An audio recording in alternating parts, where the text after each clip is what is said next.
Howdy, howdy. So it's been a little hectic around here. Never thought toilet paper was going to be something that was tricky to get a hold of, but here we are. So I decided to go ahead and distract myself and do another video for the long range on a budget. 500, 800, 1,000 yards, we're going to be able to do it. This go around, I'm going to put some Warne rings on. They're not that super high end, $150, $200 rings. They're $40, $50 depending on where you live. They're kind of a pain in the butt to put on, but they will do what you want them to do and keep that price, pretty doable. Then we're going to put on the Monstrum Tactical Scope. It's a first focal plane scope. It comes with its own rings, comes with its own caps, comes with a shade out front. $250. It's hard to beat. It's not going to be your super high-end Kales, Night Force, Razor, something like that. But for $250, I promise you're not going to find a better scope. So if you want to see how to mount it, you want to see how to torque it up right, go ahead and stick around.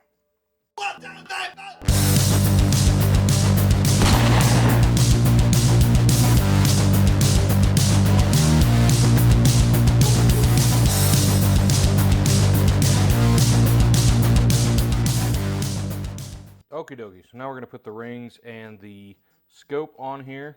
So I'm going to go with these Warne Maxima fixed scope rings 213Ms. They're 30 millimeter, a low. I like my scopes to sit as close to the barrel as I can possibly get it without the barrel whacking it when it goes off. And then we're going to put on the Monstrum 6x24x50. So it has a 6x24 magnification. It has a 30 millimeter tube and a 50 millimeter lens out front. For $250, it does some pretty amazing things. There's only two things that I don't like about it. The one is it doesn't have a zero stop. And then the only really downfall that I don't like about it, for sure, is the paint that's on here is kind of this gritty, chalky feeling. It's I don't know if it's especially so it doesn't have any glare to it or what, but I'm not a big fan of that. I like nice shiny stuff that has no chalkiness to it, like these. These rings here, like I said, they're the Warne Maxima 213Ms. They're good. They'll do what you want them to do. Sit it low. They're just kind of a pain in the ass to put together because instead of using like these, which actually come with the Monstrum scope, you can't mount it down and then clamp it. All of it kind of has to congeal together, and you got to do it all together. And it makes it a little bit harder, but as long as you know how, it's not that big of a pain in the ass, but they will work. So what you're going to do is pull all your screws out. That's the downside. You got to pull every single screw. You can't just loosen it because you've got to get both pieces over the scope. So that's the downside there. That deal falls out. A lot of the better ones, they don't. This here has almost a plastic rubberizer inside of it, so it's not going to fall out. It's part of the screw. So put that on that side.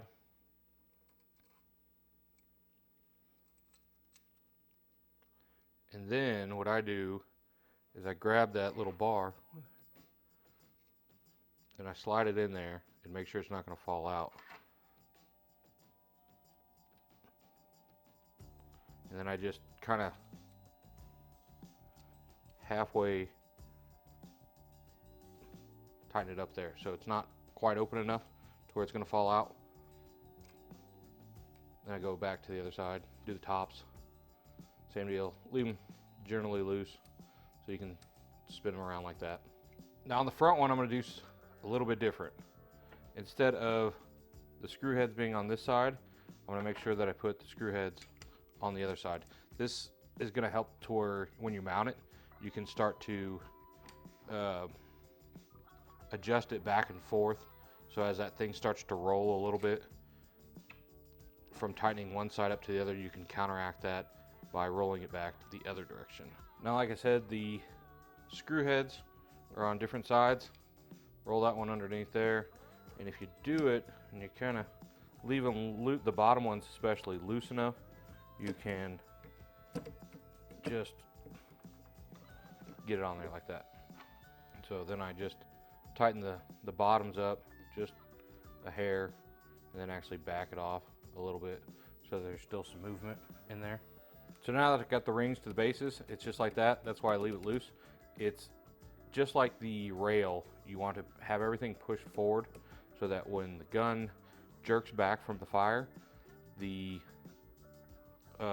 rings and the mounts and everything aren't going to want to jerk forward. So if you pull everything to the back like that, you run a risk of it running forward. I tighten everything down, torque everything down. I've never had that issue, but for some reason I keep buying into it. So I'm just gonna snug it up, one of them, just so I can say it's tight enough. Now the mounts aren't going back and forth, and now I'm just gonna take everything and just to where it stops. I'm not trying to put any torque on it, not trying to do anything like that, just to where the screws all stop.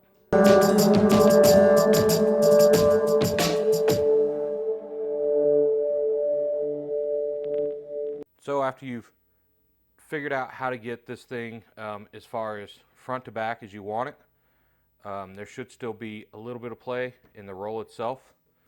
One of the things I suggest, which worked really good for me, I saw somebody else's video, is close your eyes, pull the gun to your shoulder the way that you plan on shooting it, whether it's from a bench, prone, or standing, and open that eye, and as soon as it should be in complete focus right out of the gate, and I do it to the highest magnifications. So up front, I've got the Wheeler already mounted to the barrel, so we're going to use this. One of the things about these is because 9 times out of 10 you're going to be sitting at a little bit of an angle, is you have to make sure that you're not cockeyed. You want to be, this level needs to be perfectly 90 degrees to your gun barrel, because a little bit of difference is going to make it high because you are sitting at an angle.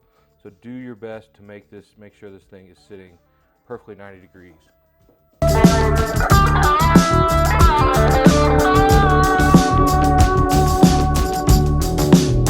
So that's pretty damn close. Now what we're going to do is start torquing them down. Once as before, same as always. The Wheeler fat wrench in inch pounds, not foot pounds.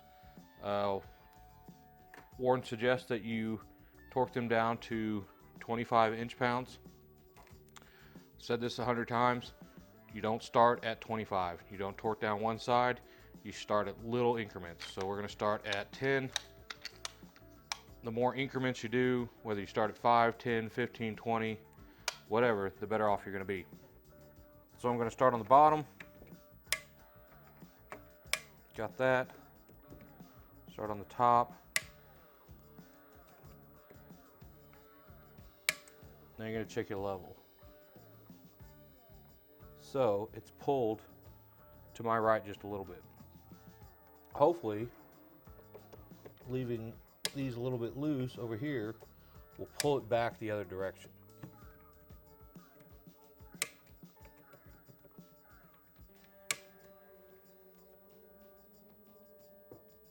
And it did. So we're about where we want to be. We'll go up to 15. Now I'm going to start on the front and do it.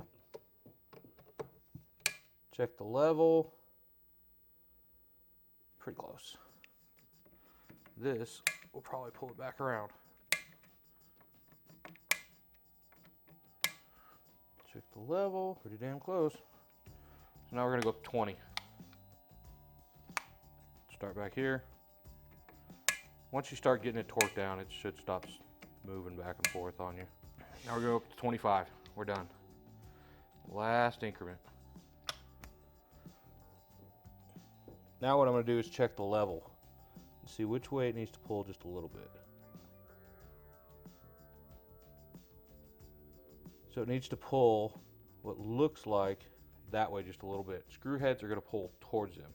So if you want it to spin to the right, you do this side. You want it to spin to the left, you do this side.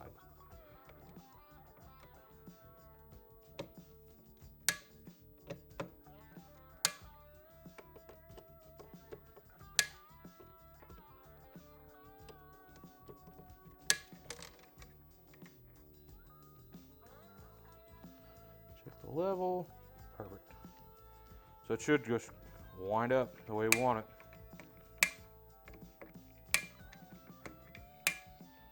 Just low one more time. Right in the middle. So start torquing all the way around. That one moved a little bit. That one moved a little bit. That one popped. So now I know I've got to start back over here. Nothing. Nothing. Nothing. Nothing. So double click it.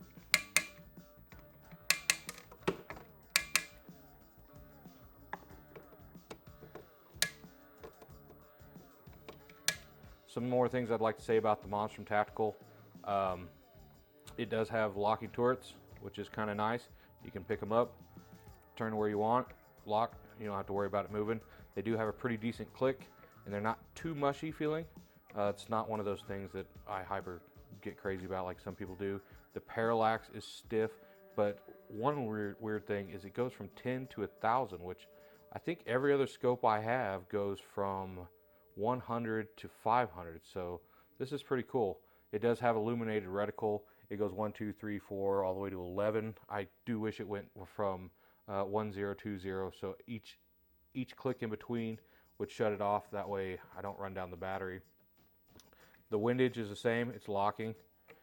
Nice click.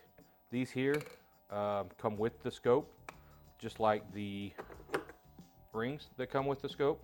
So honestly, these are going to cost you, for cheap ones, are going to cost you about 50 bucks. In this style are going to cost you about 150 bucks if you try to buy them elsewhere. These through, say, Vortex, both ends are going to cost you about 50 bucks. So if you took off just the rings and this and the caps here, you're really looking at a $150 scope. The real downside I don't like about it is the shitty paint job, but because of the shitty paint job, I'm not going to mind painting it. But it is a first focal plane for $250. It's pretty much unheard of. The glass isn't super clear, but it is clear and it does do its work, so it's not a big deal. I like the reticle that's inside there.